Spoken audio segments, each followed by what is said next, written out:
Daily taste the daily. ఆంధ్రప్రదేశ్లో మంత్రివర్గ విస్తరణ మరోసారి తెరపైకొస్తోందా? ప్రస్తుతం ఉన్న ఒకరిద్దరు మంత్రులను తప్పించి వారి స్థానంలో కొత్త వారికి అవకాశం కల్పిస్తారా? ఇక కోనసీమ జిల్లాలో ఓ మంత్రిని తప్పించి మరో సీనియర్ నేతకు మంత్రి పదవి ఇస్తారనే టాక్ వినిపిస్తోందా? అటు సీఎం చంద్రబాబు నుంచి హామీ రావడంతో ఆ నేత తన అనుచరులతో జోరుగా ప్రచారం చేయిస్తున్నారా? ఇంతకీ మంత్రి పదవి రేసులో ఉన్న ఆ సీనియర్ లీడర్ ఎవరు? ఏంటా మినిస్ట్రీ కథ?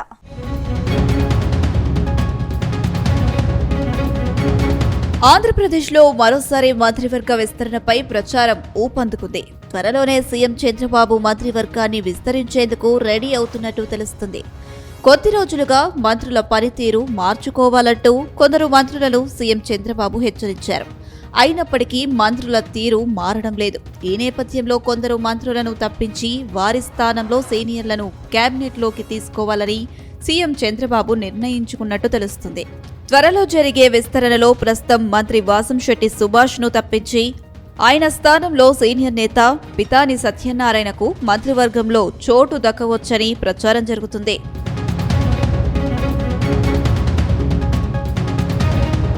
ప్రస్తుతం డాక్టర్ బిఆర్ అంబేద్కర్ కోనసీమ జిల్లాలో బలమైన సామాజిక వర్గంగా శెట్టి బలిజలు ఉన్నారు. రామచంద్రాపురం నియోజకవర్గంలో కూడా శెట్టి బలిజల ప్రాబల్యం ఎక్కువగానే ఉంది. మాజీ మంత్రులు చెల్లబోయిన వేణుగోపాల్, పిల్లి సుభాష్ చంద్రబోస్, పోలిట్ బ్యూరో సభ్యులు రెడ్డి సుబ్రహ్మణ్యం, ఎమ్మెల్సీ కూడిపూడి సూర్యనారాయణ తదితరులు శెట్టి బలిజ వర్గానికి చెందినవారే. ఇక తెలుగుదేశం పార్టీలో పితాని సత్యనారాయణ లాంటి సీనియర్ నేతలు ఉన్నారు. అయితే గతంలో ఏ నేత కూడా ఎదుర్కోనని విమర్శలు ప్రస్తుత మంత్రి వాసంశెట్టి సుభాష్ ఎదుర్కొంటున్నారు.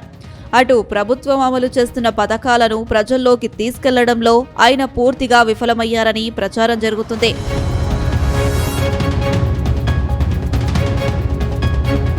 గత అసెంబ్లీ ఎన్నికల్లో పశ్చిమ గోదావరి జిల్లాలో తెలుగుదేశం పార్టీ తిరుగులేని విజయాన్ని సాధించింది. ఈ జిల్లాల్లోని అచంట నియోజకవర్గం నుంచి మాజీ మంత్రి పితాని సత్యనారాయణ ఎమ్మెల్యేగా విజయం సాధించారు. అంతకుముందు పెనుగొండ, అచంట నుంచి 4 సార్లు పితాని సత్యనారాయణ ఎమ్మెల్యేగా గెలిచారు.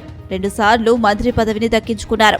శెట్టి బలిజ సామాజిక వర్గానికి చెందిన పితాని సత్యనారాయణ కాంగ్రెస్, టీడీపీ హయాంలో ఒక వెలుగు వెలిగారు. బలమైన శెట్టి బలిజ సామాజిక వర్గం కావడం, ఆయన సామాజిక వర్గం 5-6 శాసనసభ నియోజకవర్గాల్లో బలంగా ఉండడంతో ప్రతి పార్టీ ఆయనకు మంత్రి పదవి ఇవ్వడం ఎప్పుడు జరుగుతుంది. ఇప్పుడు కూడా మంత్రి వాసంశెట్టి సుభాష్ ను తప్పిస్తే మాత్రం పితానికి మంత్రి ఖాయమని అంటున్నారు.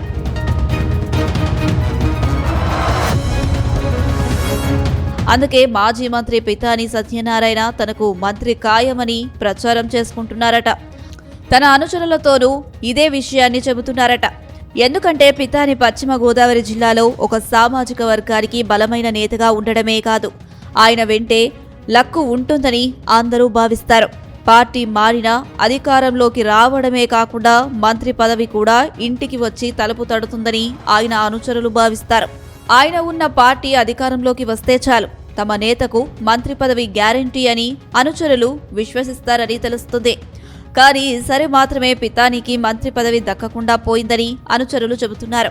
కానీ ప్రస్తుతం మంత్రి వాసంశెట్టి సుభాష్ పనితీరుపై సీఎం చంద్రబాబు అసంతృప్తిగా ఉన్నారని ప్రచారం జరుగుతుంది. ఆయన్ను తప్పించి అదే సామాజిక వర్గానికి చెందిన పితాని సత్యనారాయణకు ఖచ్చితంగా విస్తరణలో కేబినెట్లో చోటు దక్కుతుందని జోరుగా ప్రచారమైతే జరుగుతుంది.